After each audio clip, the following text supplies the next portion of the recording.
지금부터는 대담 시간입니다. 저희가 어제 특보를 통해서 전해드렸는데요. 박근혜 전 대통령에 대한 법원의 1심 판결은요, 징역 24년형이었습니다. 아직 고민 중인 것 같은데 박 전 대통령이 이 1심 판결에 불복을 해서 항소할지도 지금 관심인데요. 분석을 하도록 하겠습니다. 세한대학교 배종호 교수님 그리고 바른정책연구원의 서성교 원장님 나오셨습니다. 어서 오십시오. 안녕하세요. 네, 안녕하십니까. 자, 배 교수님 같은 경우는 저하고 어제 같이 재판 보면서 나중에 분석까지 같이 했는데요. 네, 그렇습니다. 징역 24년형 좀 예상을 하셨습니까? 대체로 저는 예상을 했고 24년형을? 박근혜 전 대통령도 네. 예상을 하지 않았겠나 이런 생각이 듭니다. 그 변호인 측에서 그렇습니다. 예. 본인도 예상을 했을 것 같은데 그 이유는 예. 이미 이제 최순실 씨가 공모 관계에 있는데 최순실 씨에 대해서 징역 20년이 선고됐지 그렇죠? 않습니까? 예. 그러면 이제 박근혜 전 대통령의 경우는 전직 대통령이기 때문에 예. 최순실 씨 사인보다는 더 무거운 책임이 내려질 것이다. 개인보다는 그렇습니다. 공인이니까. 그렇습니다. 그래서 역시 이제 재판부도 법정에서 그런 얘기를 했지 않습니까? 예. 판결문을 통해서 박근혜 전 대통령 헌법이 부여한 책무를 방기했다. 네. 그리고 국민이 위임한 권한과 지위를 사인에게 넘겼다. 네. 그리고 대통령의 권한을 특정 사인의 이익을 위해서 남용했다. 네. 라는 이제 이런 부분 때문에 중형을 선고를 했는데요. 거기다가 또 중요한 포인트가 네. 박근혜 전 대통령의 재판에 임하는 태도도 가중처벌된 것 같습니다. 아주 태도. 무거운. 그렇습니다. 예. 왜냐하면 박근혜 전 대통령이 계속해서 검찰 수사에도 비협조적이었고 또 재판에 대해서도 계속 지형작전을 하는 등 사실 비협조적이었지 않습니까? 그리고 예. 급기야는 법치의 이름을 빌린 정치 보복이다라면서 재판을 보이콧했는데 이 부분에 대해서도 재판부가 상당히 무거운 책임을 이제 물은 것 같은데요. 네. 문제는 이번에 징역 24년 그리고 벌금 180억 원으로 끝나는 것이 아니고 네. 현재 남아 있는 재판이 또 있습니다. 그게 뭐냐면 이제 국정원 특수활동비 네. 수수와 관련된 재판 그리고 또 대통령 당시에 네. 총선 공천에 개입한 의혹 이 두 가지 재판이 지금 진행 중이기 때문에 여기서도 유죄가 인정이 되면은 이 형이 또 가중될 수 있다라는 좀 말씀을 드리고 싶습니다. 네. 자, 어제 보면 혐의가 이제 18개였는데요. 그중에 보면 16개가 유죄 판단이 나왔고요. 네. 그런데 이 기업들과 관련한 부분에서는 좀 달랐습니다. 예를 들자면 삼성 이재용 부회장과 관련된 혐의는 대부분 무죄 판결이 나왔는데 SK와 롯데는 뇌물 혐의가 인정이 됐습니다. 그러니까 뭐 어디는 성립이 되고 어디는 안 된 기준이 뭐였을까요? 네, 뇌물죄라는 것은 부정한 청탁, 즉 대가성이 성립이 되어야 됩니다. 네. 그래서 뇌물을 주고 뇌물을 반대로 급부로서 어떤 네. 이익이 있어야 되는데 삼성의 경우에는 그 이익이 거의 없었다. 그러니까 명시적이고 묵시적인 청탁 관계가 성립되지 않고 네. 반대로 롯데와 SK그룹은 면세점 특혜를 받기 위한 청탁이 있었다. 이렇기 때문에 네. 삼성 관련돼서는 대부분 무죄가 났고요. 네. SK와 롯데는 유죄가 났습니다. 삼성 관련돼서는 세 가지 혐의가 있었는데요. 네. 첫 번째는 미르 K스포츠 재단에 204억을 출연했는데 이 네. 부분은 무죄로 판결이 났습니다. 네. 그다음 두 번째로는 동계스포츠 영재재단에 16억을 출연을 했는데 네, 이 네. 부분도 무죄가 났고요. 예. 다만 정유라 씨 성마 지원 관련해서 네. 73억 일부분이죠. 일부 부분에 대해서 유죄 판결이 있었는데 네. 이 부분은 최순실 씨가 삼성의 청탁을 들어주면서 그 대가성이 입증이 됐습니다. 그래서 일부 유죄가 일어났습니다. 예. 자, 그 말씀이 나와서 그런데 말 세 마리죠. 근데 이게 지금 앞으로 이제 이재용 삼성전자 부회장 재판에 이 말 세 마리 유죄가 난 부분이 어떤 영향을 줄 것이냐가 상당히 관심이 많더라고요. 네, 이제 방금 근데 원장님 하신 말씀 중에 조금 네. 명료하지 않은 부분이 있기 때문에 예, 좀 어떤 바로잡아야 될 부분이었죠? 것 같은데 예.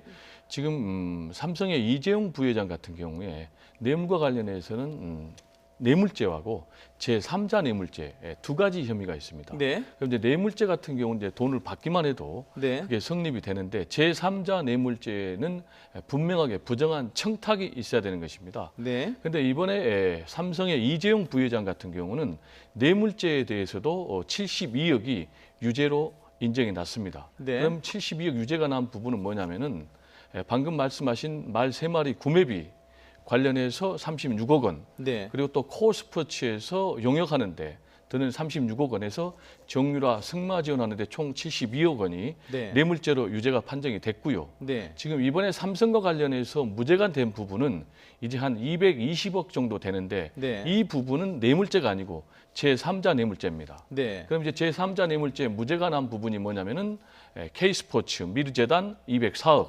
그리고 동계 스포츠 영재센터 16억 이 부분이 무죄가 났습니다.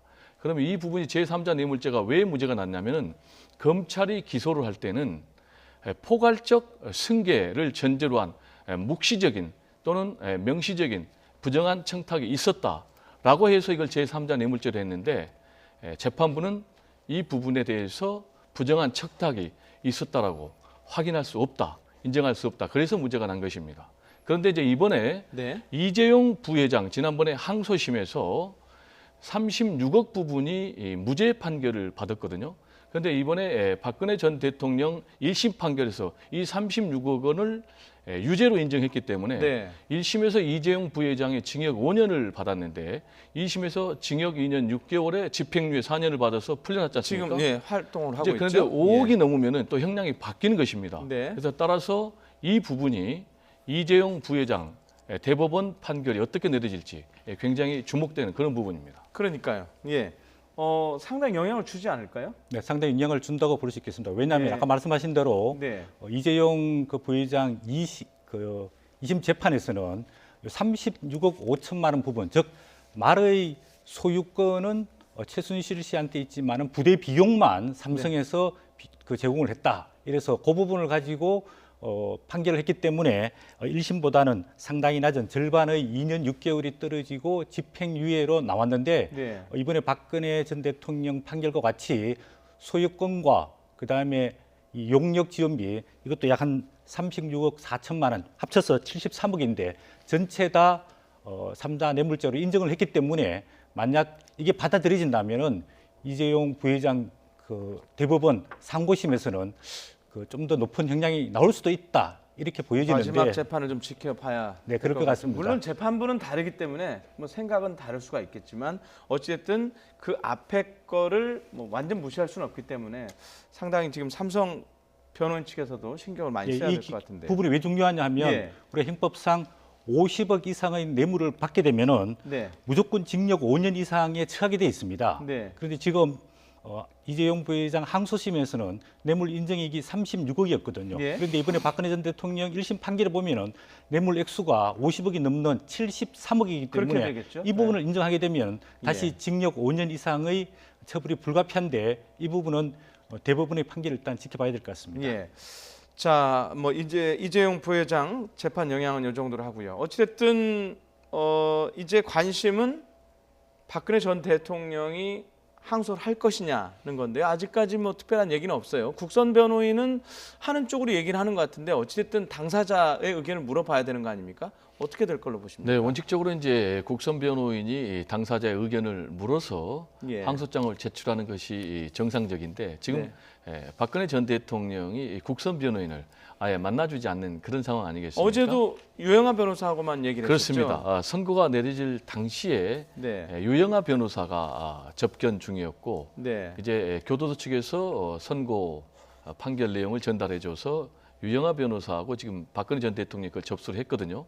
그런데 이제 유영하 변호사 전언에 따르면 네. 담담한 표정이었다 이렇게 얘기를 하는데 사실 박근혜 전 대통령도 막상 징역 24년 네. 지금 이대로 하면 이제 89세까지 있어야 되거든요. 네. 굉장히 충격을 받았을 것으로 보이고요. 66, 66에다가 24년 더하면은 90인데 89라는 거는 지금 1년은 사실상 1년은 이미 이제 지났으니까. 구치소에서 예. 복역을 했기 때문에 예. 그래서 이제 그렇게 해서 89세가 계산이 그렇게 되는 나오네요. 것입니다. 예. 네, 그래서 이제 박근혜 전 대통령이 과연 네. 항소를 할 것이냐 네. 아니면 포기할 것이냐 여기에 대해서 서로 상반된 시각이 있습니다. 네. 그런데 법조계에서는 대체적으로 항소를 할 것이다. 이유는 항소를 포기를 할 경우에는 24년의 형이 그대로 확정이 된다. 네. 그리고 또 하나 최근에 재판에 임하는 박근혜 전 대통령의 태도를 보니까 네. 적극적으로 아. 자기 의견서를 제출하는 것으로 재판에는 봐서 안 나오지만은 그렇습니다. 예. 그래서 이런 것으로 미뤄볼 때 예. 항소를 포기하진 않고 네. 항소장을 제출할 것으로 보인다라는 그런 시각이 있는데요. 또 동시에 지금 항소를 포기할 가능성도 배제할 수 없습니다. 예. 왜 그 그렇죠? 이유는 예. 박근혜 전 대통령이 최근에 또 보면은 아까 말씀드린 대로 법치의 이름을 빌린 정치 보복이다라면서 재판을 계속 보이콧했지 않습니까? 예. 그런데 지금 본인이 법정에서 다툼을 계속 해도 예. 어차피 유죄가 확실시되고 네. 중형이 확실시되는 상황에서 네. 차라리 법적 다툼 대신에 예. 정치적 투쟁으로 아, 가는 게 더 낫다. 정치 투쟁이 더 나을 거다. 네, 그렇게 해서 차라리 보수를 결집시켜서 네. 보수의 지지세를 끌어들이는 것이 네. 오히려 장기적으로 사면으로 가는 데 있어서 더 유리한 고지를 점하는 것 아니냐 이런 계산도 갖고 있기 때문에 뭐 일리 있는 말씀인 것 같아요. 네, 핵심 포인트는 네. 어제 유영하 변호사하고 네. 박근혜 전 대통령이 접견을 했고 네. 거기서 그런 얘기는 없었다고 하지만 제가 볼 때는 어제 자리에서 항소를 할 것이냐 포기할 것이냐를 이미 결론을 내린 것으로 보입니다. 왜냐하면 네. 일주일 안에 네. 항소장을 제출하지 않으면은 기간이 만료되기 때문에 그렇습니다. 네. 자, 법적 다툼이 될지 정치적 투쟁이 될지 말씀하신 대로 일주일 안에 결론이 날 것 같고요. 어제 그 24년형과 함께 벌금 180억 원이 선고가 됐어요.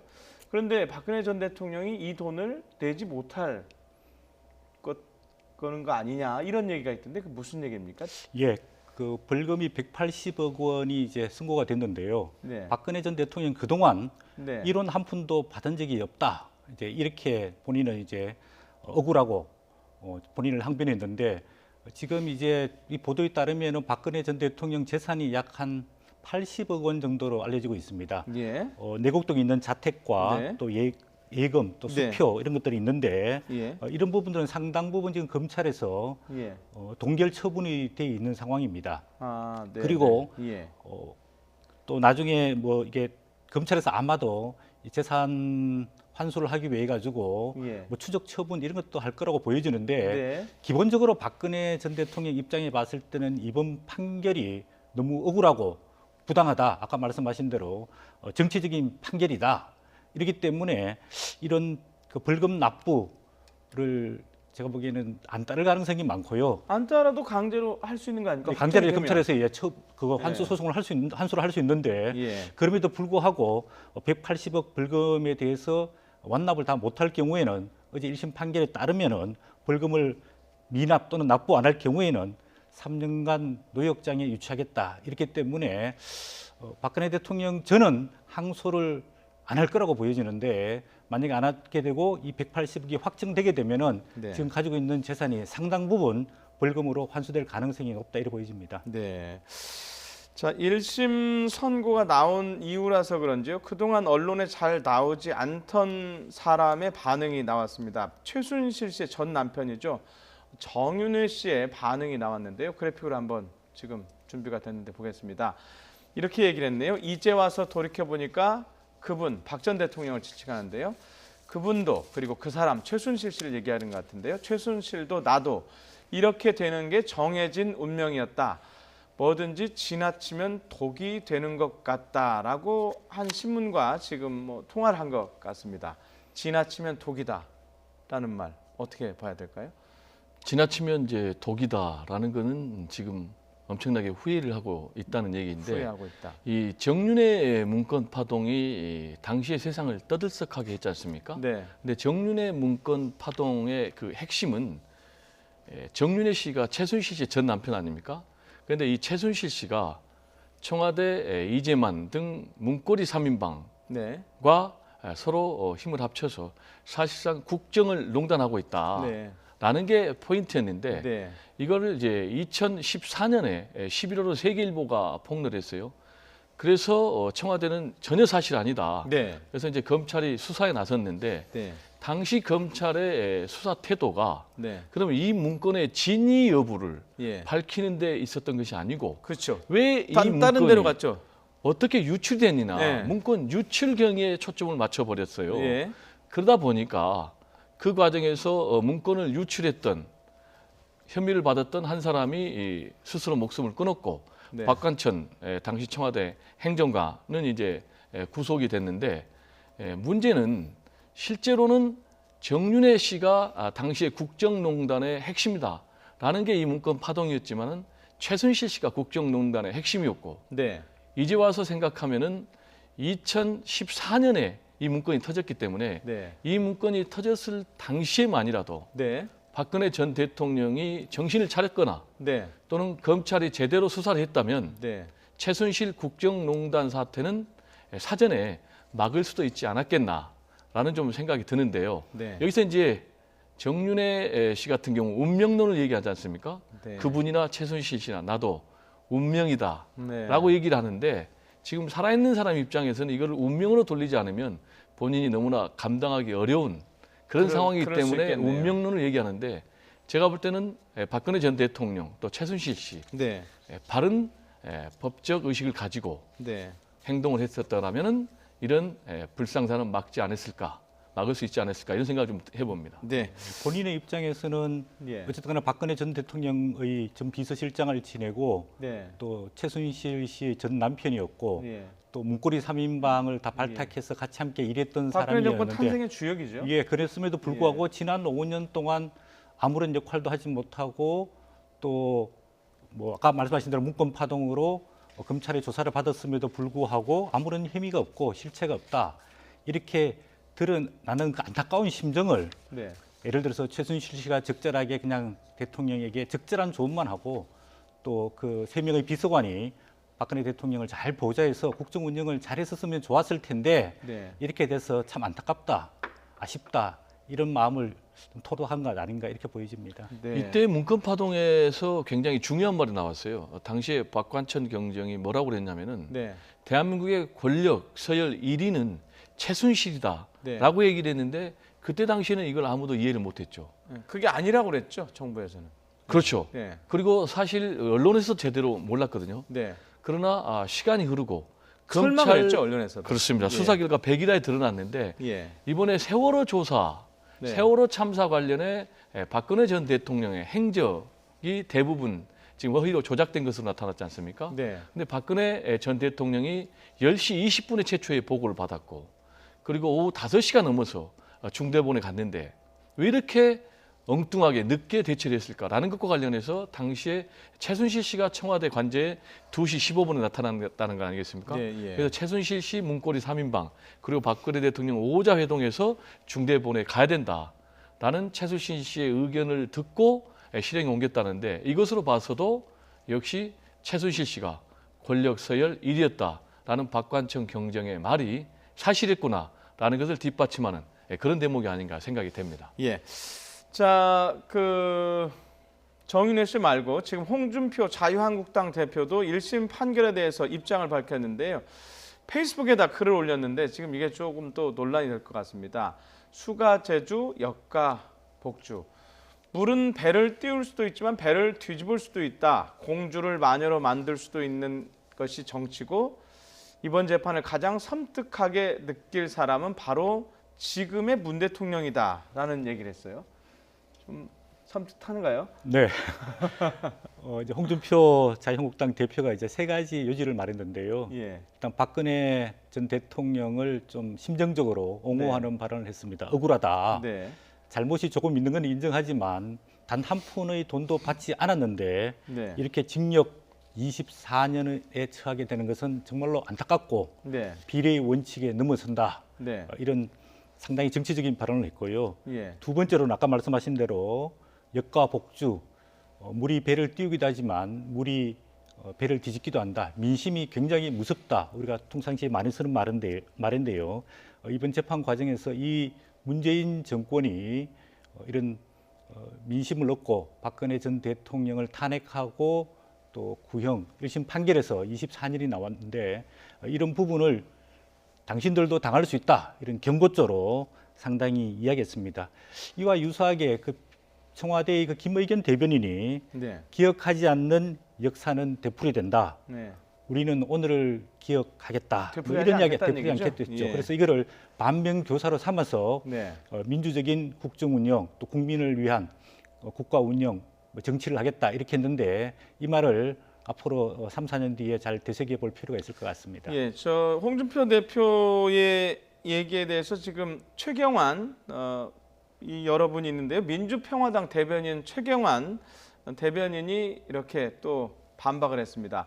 박의 호위무사를 자처하는 것이 과연 제정신인가 이런 얘기를 했고요. 홍준표 대표는 대통령 탄핵도 부당하다고 생각하는 것이냐 이렇게 지금 반발하고 있어요. 비판을 했는데, 자, 홍준표 대표 가끔 이런 페이스북이나 직접 말을 하면 좀 논란이 많이 있지 않습니까? 어법 때문에 그럴까요? 이제 홍준표 대표의 장점은 네. 굉장히 본질을 촌철살인식으로 네. 매우 예리하게 지적한다는 것이 장점이라고 하겠습니다. 장점이고. 좋게 얘기하면 이제 공격력, 전투력이 예. 매우 뛰어난 거죠. 예. 그런데 그게 좀 지나치다 보니까 예. 이제 막말 내지는 이제 품격 논쟁이 계속 불거지고 있는 이런 상황인데, 네. 지금 이거는 이제 단순한 막말이라기보다는 네. 박근혜 전 대통령의 탄핵, 네. 그리고 파면, 후속 수감, 네. 그래서 1심의 중형이 내려진 것에 대한 인식의 문제이기 때문에 예. 이 부분에 대해서 좀 심각한 고민이 필요하지 않나 이런 생각이 듭니다. 왜냐하면 네. 지금 박근혜 전 대통령 같은 경우는 구조적으로 도저히 탄핵 파면이 될 수 없는 상황에서 네. 주권자인 국민이 광장에서 직접 들고 일어나서 결국은 당시 여당이 분열하면서 국회에서 탄핵 소추안이 가결됐고 헌법재판소에서 파면이 됐지 않습니까? 예. 그런데 결국은 이제 국민의 여론이고 국민의 정서인데, 그리고 또 법원에서 이번에 1심 법원에서 중형을 내렸다는 것이 어떤 의미가 있냐면은 헌법재판소에서 박근혜 전 대통령을 탄핵 파면했다는 그 사실이 네. 형사법정에서도 추인이 됐다는 맞다. 것입니다. 정당하다. 뭐 그런 그렇습니다. 거죠? 예. 그러면 이거는 사실은 국민을 부정하는 것이고 네. 법치주의를 부정하는 그런 문제가 되거든요. 네. 그래서 이거는 굉장히 홍준표 대표가 정말로 한국당 보수를 재건하고 싶다면은 심각하게 고민을 해야 되는데, 차라리 국민들께 이거는 굉장히 부끄러운 모습이다. 정말 죄송스럽게 생각한다. 그리고 앞으로는 깨끗한 보수, 법치의 보수로 새로 태어나겠습니다. 뼈를 깎는 노력을 하겠습니다. 라는 모습을 보여줘야 되는데 지금 좀 오락가락해요. 그리고 제가 박근혜 전 대통령을 옹호를 하려면 일관되게 옹호를 해야 되는데, 또 한편에서는 여태껏 출당 조치를 내렸지 않습니까? 네, 네. 그리고 또 친박 인적 청산했지 않습니까? 네. 그러면서 박근혜 이미지로 가면은 서울시 선거에서는 우리가 참패한다. 이런 얘기를 하고 있기 때문에 좀 일관성 문제, 그리고 국민의 정서, 또 그러니까요. 국민 여론을 존중하는 그런 고민스러운 좀 발언이 나와야 되지 않겠나, 이런 말씀 좀 드리고 그런 싶습니다. 부분에 있어서는 일관성 문제가 좀 제기될 수 있는 것 같은데, 제 생각에는 아마도 물론 홍준표 대표한테 직접 여쭤봐야 되겠지만 아마 선거를 앞두고 있어서 그런 건 아닌가 하는 생각도 좀 드는 것 같습니다. 자, 어제도 사실은 이 질문이 저희가 준비가 됐었는데 제가 일부러 안 했는데요. 좀 너무 설익은 얘기 같아서 벌써부터 일각에서 이제 1심이 됐는데 사면 얘기가 나오더라고요. 뭐 일부에서 나오는, 뭐 예전에 전두환 노태우 두 전직 대통령도 중형을 선고받았는데 특별 사면으로 구속 2년 만에 석방이 됐었습니다. 자, 벌써 사면 얘기 나오는 거 어떻게 보세요? 적절하다고 보십니까? 아니면? 네, 조금 이르긴 합니다. 왜냐하면 이제 1심 판결이 아직 불구하고요. 네. 아직 2심 대법원 이제 항소 상고가 이루어질지는 모르겠지만은 네. 일단 1심 판결을 놓고 볼 때 네. 24년이 선고됐지 않습니까? 아까 말씀하신 대로 박근혜 전 대통령이 1952년생으로 네. 지금 66세신데 66. 예. 24년을 살게 되면은 그게 89세까지 이제 89, 이제 살아야 89세. 되거든요. 예. 그렇게 되면 남은 평생을 감옥에서 보낸다고 하는 게 전직 대통령에게는 너무나 가혹한 것 아니냐.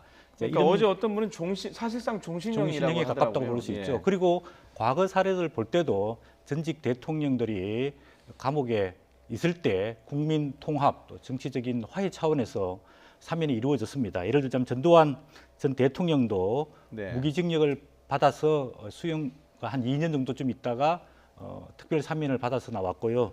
노태우 전 대통령도 징역 17년을 언도받고 한 2년 정도 감옥에 있다가 특별 사면으로 나왔기 때문에 박근혜 전 대통령도 특별 사면이 결국은 이루어지는 것 아니냐, 이제 이렇게 보고 있는데, 결국은 이거는 정치적 상황과 또 국민 민심 여론을 살펴봐야 되지 않을까 이런 생각이 듭니다. 일단 네. 앞으로 올해 지방선거가 있고 2년 뒤에 총선이 있고 또 그 다음 해에 대선이 있는데 이런 큰 정치적인 선거나 행사 이전에는 이 정부가 전직 대통령을 계속해서 감옥에 두기에 상당히 부담스러울 겁니다. 또 더불어서 지금 이명박 전 대통령도 구속돼 있지 않습니까? 네. 아마 이명박 전 대통령도 1심 판결이 있으면 어떻게 될지는 모르겠지만 유죄가 확정된다면 전직 두 대통령이 감옥에 있게 된다는 것은 지금은 모르지만은 이 문재인 정부가 시간이 지날수록 굉장히 큰 부담이고 또 국제적으로 봤을 때도 전직 대통령이 국정 운영 과정에 또는 그 이전에 설사 잘못이 있다 하더라도 우리가 죄는 미워하지만 사람은 미워할 수 없는 이런 측면에서 또 국격을 유지하는 측면에서 이 사면 이야기가 결국은 나올 거라고 일단 보여집니다. 결국은 나올 것이다. 근데 전직 예. 대통령의 사면 문제를 제대로 보려면은 역사적인 맥락을 좀 살펴봐야 될 것 같아요. 예.